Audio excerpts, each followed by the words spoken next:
Hi friends, అందరూ ఎలా ఉన్నారు?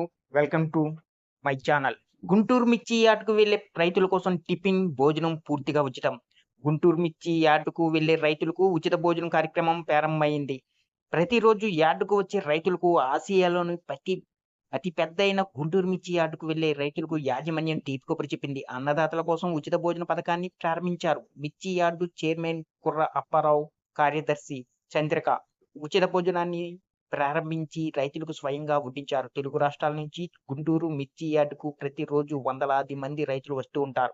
వారందరూ భోజనం విషయంలో ఇబ్బంది పడకుండా ఈ ఉచిత భోజన సదుపాయం కల్పించారు. భోజనంతో పాటుగా టిఫిన్ కూడా అందిస్తున్నారు. రైతులకు అందించే ఆహార విషయంలో రాజీ పడేది లేదని ఎప్పటికప్పుడు తనిఖీ చేస్తామంటున్నారు. మిర్చి యార్డ్‌లో ఉచితంగా భోజనం సదుపాయం కల్పిస్తున్నందుకు రైతులు ఆనందం వ్యక్తం చేశారు.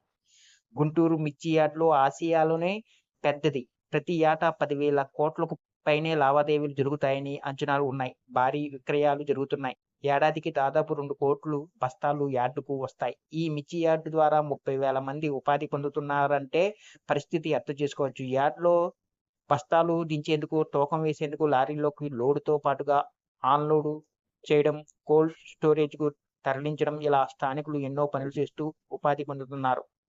లారీలు యజమానులు, సరుకు రవాణా డ్రైవర్లకు ఉపాధి పొందుతారు. యార్డ్ ఉద్యోగాలు, సిబ్బంది, బ్యాంకులు ఇలా ఎంతో మంది ఉన్నారు. రైతుల కోసం ఉచితంగా భోజనం అందిస్తున్నామని ఓ ఓనరు తయారు చేశామన్నారు.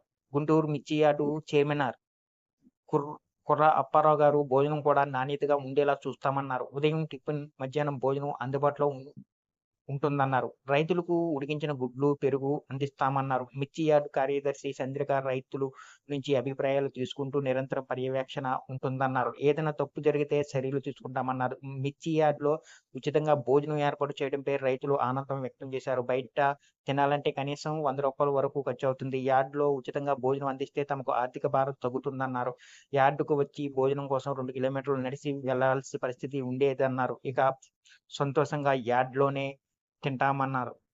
ఈ వీడియో గాని మీకు నచ్చినట్లయితే ఒక లైకు, షేరు, కొత్తగా ఎవరైనా వస్తే సబ్స్క్రైబ్ చేయడం మాత్రం మర్చిపోకండి.